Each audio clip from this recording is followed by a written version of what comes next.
Hello dandelions, welcome to another Lulu Soul video. I am Lulu Soul and this is Art and Chat. Art and Chat is where I talk about something that I'm interested in and a time lapse of my art plays in the background.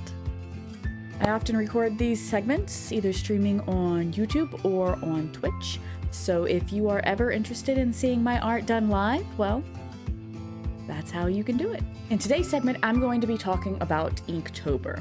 I'm going to go over what it is, how you can participate, how I plan to participate, why I plan to participate, and why I think you should too. So, let's get started. Inktober is a month-long art challenge that takes place every year during October.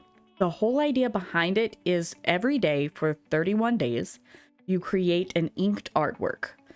There is an official prompt list that you do not have to follow. Originally, it was a challenge for traditional inking only, but since then it has expanded to include any medium involving ink to include digital art. There've actually been a lot of controversy over the rules of Inktober over the years because it was originally created by Jake Parker as a way for him to improve his own inking skills.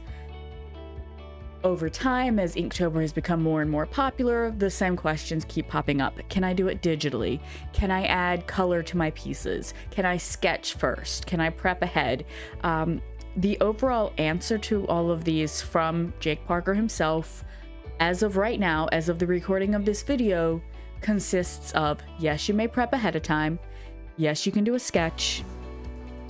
You can do it digitally, you can do it traditionally. The whole idea is to improve your inking skills of whatever method you choose by doing some type of inked work once a day, every day throughout October. Many artists use this month to really push the boundaries of what inking is and what it can do. Like, for example, last year, I saw somebody taking, I think they were India inks, but instead of using a quill pen, she used them as ink washes with paintbrushes, and they were just beautiful. The easiest way to join in the fun is to post your work with the hashtags Inktober 2021 on social media, Instagram, Twitter, what have you. But that isn't the only way to participate in Inktober. Many prefer to make up their own lists or just follow alternate prompt lists and hashtags. Some of the most popular ones that I know of are Drawtober. There's almost always a Witchtober list going around. And most recently, I've discovered something called StreamINK 2021. And that one has my interest. So I successfully completed Inktober last year. I did all 31 days. It's actually what caused me to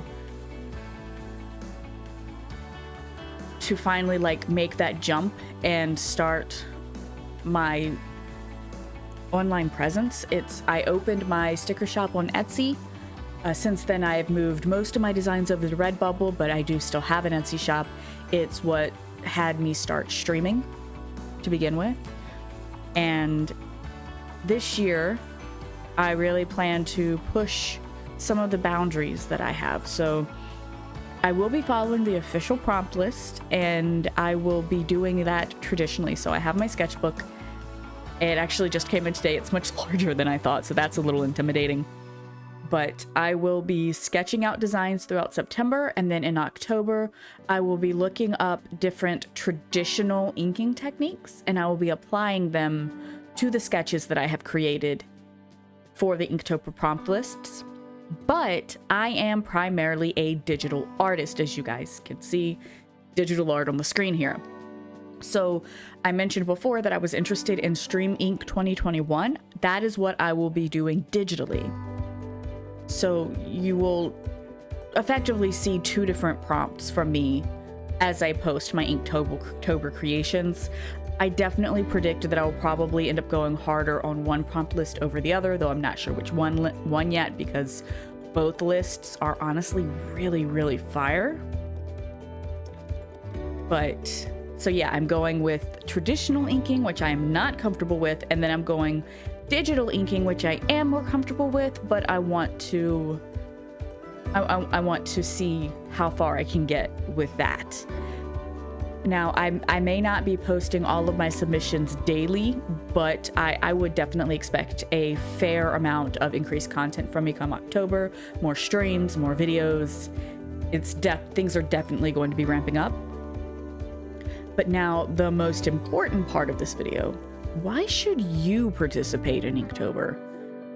I mean, I mentioned earlier that there's a lot of drama that sometimes surrounds it. It's definitely hectic. You're challenging yourself to draw every single day for 31 days. So why should you do it? Well, when you are drawing that consistently and when you are first forced to get out of your comfort zone and draw based off of a prompt, you can really see the difference. Like, if you were to look at the first Inktober drawing that you do, even in 1 month, and then the last one, if you do all 31 days, chances are pretty high you're going to see some kind of improvement. You're going to find you're sketching differently, or you're coloring differently, or you're inking differently. In addition to that, it creates this sense of community and companionship. So like when you go, okay, this is what I created with this prompt word or phrase, and then you go online and follow the hashtags and you find all of these other amazing artists, and they are all doing something similar but different at the same time. And you guys, that is just so enchanting to see. And of course, most importantly, it's a lot of fun, and I know that I would love to see what you have to make.